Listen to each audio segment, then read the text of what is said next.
Onlookers perceived only another kid flying solo. Crew members gave her orange soda and pretzels with condescending grins. But when unknown jets threatened their Airbus A350 and F-35 Lightning IIs were scrambled to engage, the unassuming 11-year-old in seat 22F showed she possessed the famed ghost legacy that would rescue them all. Before getting the full story, drop a comment. Where are you tuning in from? Oh, and don't forget to hit subscribe. The Airbus A350 glides effortlessly at 37,000 feet over the vast expanse of the American West.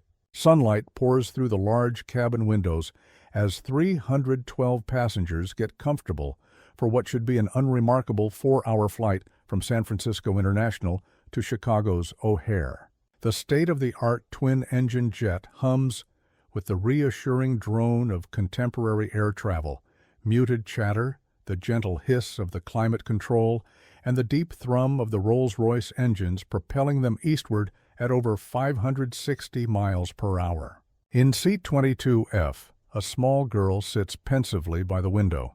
Abigail Reed, 11 years old, looks like any other unaccompanied minor on a cross-country trip. Her light brown hair is tied in a messy bun, and she's wearing a gray hoodie, leggings, and colorful sneakers. A tablet rests on her lap, playing an animated film about interstellar explorers. Strewn about her are the usual artifacts of a child's journey: a sketchbook with half-drawn spaceships, a case of drawing pencils, wireless headphones adorned with planets and stars, and a small backpack covered in NASA mission patches that gleam in the sun.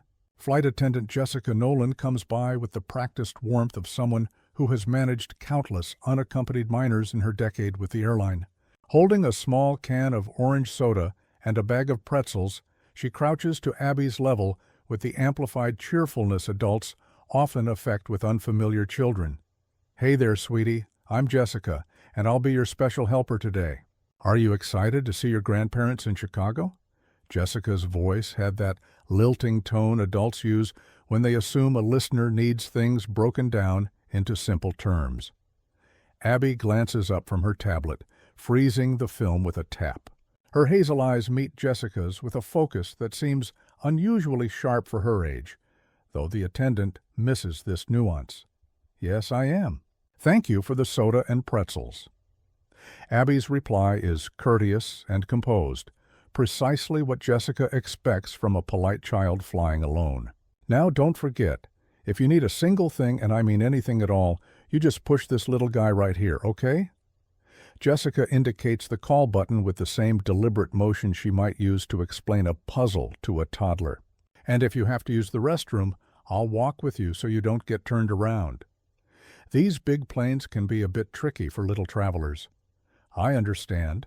"Thanks for explaining," Abby responds, her words exactly what Jessica wants from a compliant young passenger who won't create any fuss on the long flight. As Jessica continues down the aisle, the man in seat 22E, Mark Peterson, a financial analyst, glances at Abby with the fond smile of adults who appreciate quiet children. He had spent the first part of the flight buried in spreadsheets on his laptop, but now he closes it and angles slightly toward her. "That's a neat movie you've got there. What's it about?" Mark's question assumes he's starting a simple chat with a child likely enjoying a standard animated kids movie. It's about explorers terraforming a planet. The physics of the orbital mechanics are surprisingly accurate. They must have consulted with some real astrophysicists to model the gravitational assists. Abby's answer includes technical terms that catch Mark off guard, though he figures she's just echoing something she overheard. "Wow, you know some big words for your age. You must be really smart in science class." Mark carries on with the gentle condescension adults often employ with bright kids, assuming they don't grasp the world's true complexities. "I do all right. I like to learn how things work." Abby turns back to her tablet, her interest in the movie seemingly greater than in continuing the chat. Behind them, in 23D, an elderly passenger, Eleanor Vance, has watched the exchange with the fond approval of a great-aunt. Leaning forward, her silver hair perfectly coiffed, She taps Mark's shoulder lightly. Isn't she just a doll? Traveling all this way by herself, such a grown-up girl. In my day, a child wouldn't dream of flying without their whole family. Eleanor's voice is tinged with nostalgia for a time when air travel felt like a grand event. She certainly seems very well behaved, Mark concurs, before turning his attention back to his work, writing Abby off as just another pleasant child who presented no real challenge or particular interest to the adults around her. The flight progresses without a hitch as the massive jet continues its eastward path across the United States. In the cockpit, Captain David Evans and First Officer Chloe Davis scan their instruments with the calm competence of pilots who have flown this corridor hundreds of times. The weather ahead is clear. Air traffic control has them on a fuel-saving direct route, and all aircraft systems are green. Captain Evans, a 25-year airline veteran, stretches and checks the fuel consumption, engine performance, and the navigation display mapping their journey. At 53, he's accrued over 20,000 flight hours without a major incident, and this Tuesday trip seems destined to be as routine as all the others. Perfect day to be up here, Evans remarks to his first officer as they cross over the Great Plains. Couldn't be smoother, Davis replies, noting their arrival time in the log. With these tailwinds, we might even land a bit ahead of schedule. Neither pilot gives a second thought to the passenger list or the young girl traveling unaccompanied in 22F. Unaccompanied minors are a daily reality on transcontinental routes, and the cabin crew is trained to handle all their needs. From the cockpit's vantage point, Abigail Reed is just one of 312 souls they are responsible for delivering safely. In the main cabin, beverage service is underway. The familiar rhythm of the service unfolds as passengers get their drinks and snacks. Jessica stops at Abby's row with a special kids' snack box, designed to be more appealing to younger tastes. I brought you some extra cookies and some apple slices, and here's a juice box to go with them. Jessica places the box on Abby's tray table with the gentle care of someone aware that a bored, hungry child can make a flight difficult. This is great. Thank you for being so nice to me. Abby's appreciation is sincere, reinforcing Jessica's professional instincts to protect young passengers. As Abby snacks, she periodically gazes out the window. Her eyes track over air bases and civil airports below in a manner that might seem odd to a trained observer, but those around her are absorbed in their own activities. What nobody could possibly know is that Abby's casual glances reflect a level of aviation acumen that would astound every adult on board. Growing up in a family steeped in 4 generations of military aviation has given her a grasp of aircraft capabilities, flight dynamics, and combat strategy that no one would ever suspect in an 11-year-old traveling to see her grandparents. Her great-grandfather, General Robert Ghost Reed, became a legend with his daring exploits and tactical genius in Vietnam, setting new benchmarks for fighter pilots. Her father, Colonel Michael Reed, continued the legacy as an F-15 pilot in the Gulf War before becoming a leading developmental test pilot. Her uncle, Major Stephen Reed, is an instructor at the Air Force's premier fighter weapons school, training the next generation of elite pilots in advanced combat arts. Dinner conversations in the Reed household weren't about school plays or pop music. Abby grew up listening to intense discussions of stealth technology, electronic warfare, threat envelopes, emergency protocols, and the split-second calculus that separates good pilots from the truly great. She soaked it all in with a gifted child's curiosity, but more than that, she inherited the Reed family's innate feel for aviation, a sixth sense that flowed in their veins. While fellow passengers see a quiet little girl, Abby holds knowledge that could be decisive in a situation no one could imagine.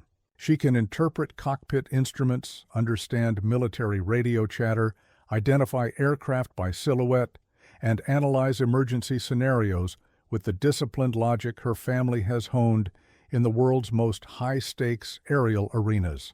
As the Airbus A350 cruises eastward, none of the 312 people aboard suspect that the most knowledgeable aviator on the plane might be the quiet child in 22F. That expertise is hidden behind her polite manners and innocent face, a secret weapon she doesn't even know she carries. The beverage service ends, and the flight settles into its mid-afternoon lull. People are reading, working, or dozing off. In the cockpit, Captain Evans and First Officer Davis continue their professional rhythm.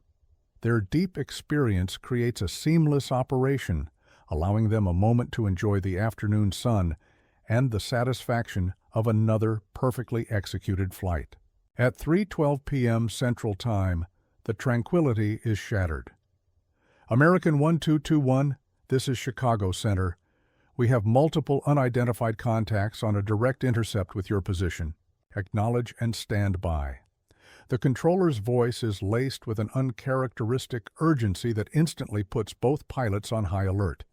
Captain Evans snaps upright, his relaxed demeanor vanishing.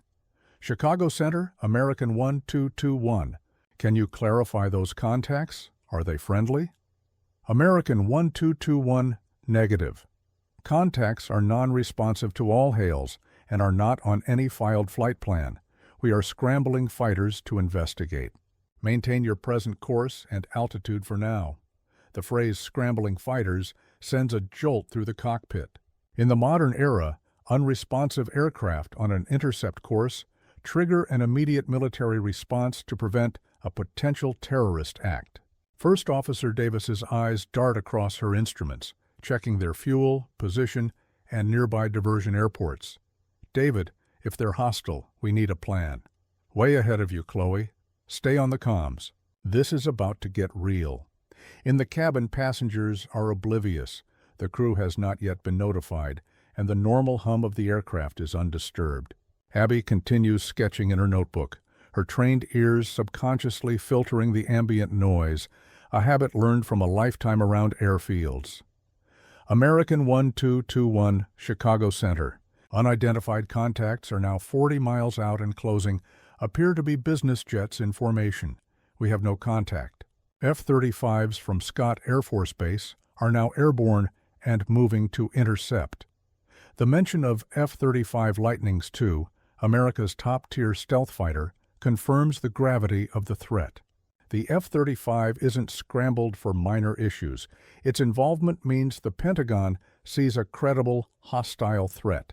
Captain Evans makes a command decision. Chloe, I'm making an announcement. The crew and passengers need to be ready. Good call.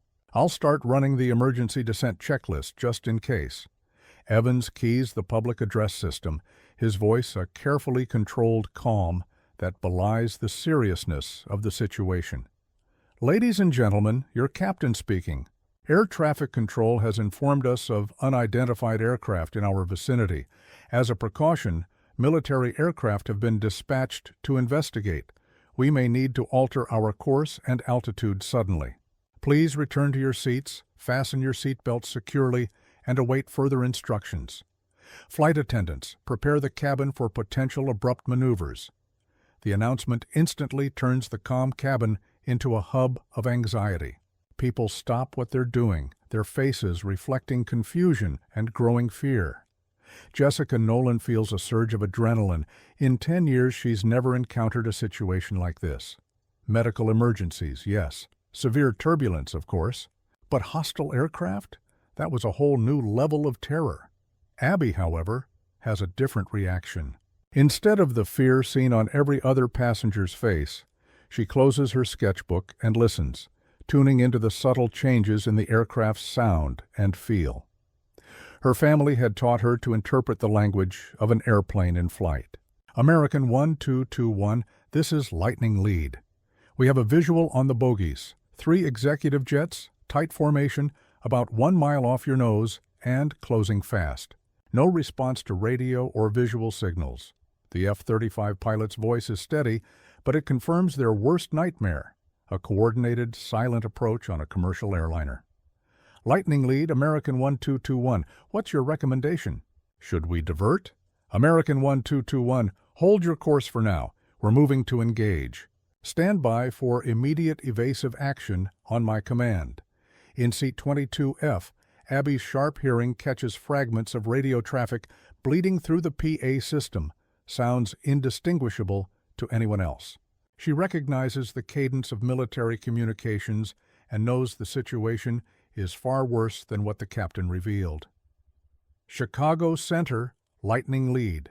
Bogies just altered course. They're on a direct collision vector with the airliner. I repeat, collision course with American 1221. The transmission sends a shock wave through the cockpit. American 1221, execute emergency descent now. Turn right, heading 270, descend to flight level 240. Lightning flight is engaging. Evans reacts instantly. Chloe, emergency descent, now! The massive Airbus pitches nose down into a steep dive, slamming unsecured items and passengers against their restraints. The airframe groans under the stress as it banks hard to the right to evade the incoming jets. In the cabin, chaos erupts. People scream, struggling to comprehend the violent maneuver. Jessica Nolan gets on the PA, her training overriding her fear. Ladies and gentlemen, we are taking evasive action. Please fasten seatbelts and assume the brace position. Head down, grab your ankles. But as she moves through the aisle, she sees something astonishing. The young girl in 22F isn't panicked. She's calm, focused, and listening intently to the radio chatter Jessica can barely make out over the roaring descent. American 1221, lightning lead. Bogies are matching your descent and turn. They are still on an intercept. You need to get lower, faster. Roger, lightning lead, descending to flight level 190. The Airbus dives even more steeply, pushing the plane and its occupants to their operational limits. At this moment, with 312 lives on the line, the 11-year-old girl does something unbelievable. Abby unbuckles her seatbelt, stands up against the steep angle of the floor, and approaches Jessica Nolan with a calm authority that seems impossible for a child. The pilots need to know those jets are trying to force us into a SAM envelope. The F-35s can't provide top cover if we get too low. It degrades their look-down radar capability. Abby's words are filled with technical and tactical insight that stuns Jessica. Honey, you have to sit down and buckle up. The pilots are professionals. They know what to do. Jessica's reply is automatic, assuming a terrified child is babbling nonsense. But Abby's next sentence stops her cold. My great-grandfather is General Robert Ghost Reed. He wrote the book on air combat maneuvering that those F-35 pilots are using right now. I know what I'm talking about, and we're walking into a trap. The call sign Ghost makes Jessica freeze. Even civilian airline crews had heard of the legendary pilot whose tactics had reshaped modern air combat. American 1221, this is Lightning II. We're painting multiple ground-based radar sites consistent with surface-to-air missile batteries. Bogies might be herding you into a kill box. The F-35 pilot's warning confirms Abby's prediction precisely, and in that instant, Jessica realizes the quiet, polite child she'd been patronizing holds the key to their survival. Can you help? Jessica asks, her professionalism taking over as she recognizes that this is no ordinary situation. Get me to the cockpit. I need to talk to the pilots. They need information they don't have.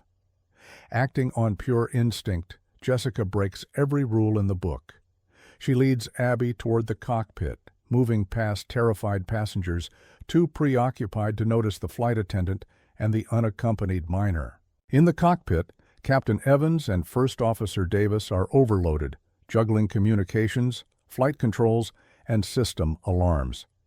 When Jessica enters with Abby, Evans assumes she's brought a child who needs calming. This is not the time for a cockpit visit, he barks, his eyes glued to the instruments. Captain, she says her great-grandfather is General Ghost Reed, and she understands what's happening, Jessica blurts out, knowing how insane it sounds. The call sign Ghost grabs Captain Evans's full attention. He turns and looks at Abby for the first time, not as a child, but as a potential lifeline. What's your name, kid? Evans asks, his voice sharp, but no longer dismissive. Abigail Reed, sir. Ghost is my great-grandfather. My father is Colonel Michael Reed, and my uncle is Major Stephen Reed at the weapons school. I've been around tactics my entire life. American 1221, lightning lead, level out at present altitude and turn left to heading 180. We are engaging bogies now. Abby hears the transmission and shakes her head fiercely. Captain, don't! That heading takes us right over the heart of the SAM threat. The F-35s are trying to pull the bogies off us, but that maneuver sends us into an even deadlier trap on the ground. Evans stares at Abby, realizing with a jolt that her analysis is tactically sound. What's your call? Turn right to heading 360 and continue the descent to flight level 150. It'll take us away from the ground threats and give the fighters a clear engagement window, and push the throttles to maximum continuous thrust. We need to create as much separation as possible. American 1221, this is lightning lead. Be advised, we have engaged the hostile aircraft. You are cleared to resume course at your discretion. But Abby shakes her head again. Don't believe it, Captain. The voice print is wrong. It's a spoofed transmission to make you relax. Evans and Davis exchange a look of disbelief. The young girl beside them possessed a level of situational awareness that was simply impossible. How do you know? Davis asks. My family taught me to listen for micro-expressions in voice comms and to spot spoofing techniques. That wasn't the same pilot, and the transmission had a ground-based reverb, not the signature of an F-35's comms system. Just then, the real lightning lead breaks in, his voice strained. American 1221, disregard last transmission, repeat, disregard. That was a hostile spoof. They are still a threat. Turn right, heading 360, and continue evasive maneuvers. My God, Evans breathes, realizing Abby had just saved them from flying into a fatal ambush. American 1221, lightning lead. Can you confirm your passenger manifest? Do you have any relatives of General Robert Reed, call sign Ghost, on board? The question from the flight leader, who had clearly overheard their exchange, solidifies the unbelievable reality. Evans keys his mic, a new understanding dawning. Lightning lead, affirmative. We have Ghost's great-granddaughter in the cockpit. She's been providing tactical guidance that has kept us alive. Copy 1221. The General is a god in our community. His doctrines are gospel. If his great-granddaughter has his instincts, you do whatever she says. The F-35 pilot's reverence confirms it. Abigail Reed was not just a child, but the heir to a military dynasty. Abby, what's next? Evans asks, now fully placing his trust in the 11-year-old. The bogies will make one more pass, from our 6 o'clock low, where our radar is weakest. Tell Lightning Flight to position for a defensive split while we initiate a climbing left turn to break their ground radar lock. Lightning lead, American 1221. Our advisor anticipates a hostile run from our 6 low. Recommends you reposition for a defensive split as we execute a climbing left turn to defeat ground tracking. 1221, your advisor is brilliant. We're moving. Execute on my mark. 3, 2, 1, mark. The Airbus A350 rolls into a climbing turn, a maneuver it was never built for, showcasing Captain Evans's superb airmanship. In the cabin, passengers are thrown against their seats by G-forces, but in the cockpit, Abby remains a beacon of calm. Lightning lead, Fox 2 on 2 bogies. Splash 2. The transmission is followed by the distant flash of explosions as the F-35s take out 2 of the hostile jets. The fireballs are a grim testament to how close they all came to death. American 1221, lightning lead. All hostile aircraft have been neutralized. You are clear to resume your flight to O'Hare, and please convey our deepest respects to the Reed family. That was masterfully done. As the immediate threat vanishes, Captain Evans turns to Abby, his face a mixture of awe, relief, and profound respect. Abby, you saved every single person on this aircraft today. Your knowledge, your courage, it's unbelievable. My great-grandfather always said knowledge is useless unless you use it to help people, Abby replies with a simple wisdom that belies her age. First Officer Davis just shakes her head. I've been flying for 16 years. I've never seen anything like it. How does an 11-year-old know more about aerial combat than we do? When you grow up a Reed, you learn about flight dynamics the way other kids learn about cartoons. They always told me this knowledge might save my life one day. I just never thought it would save anyone else's.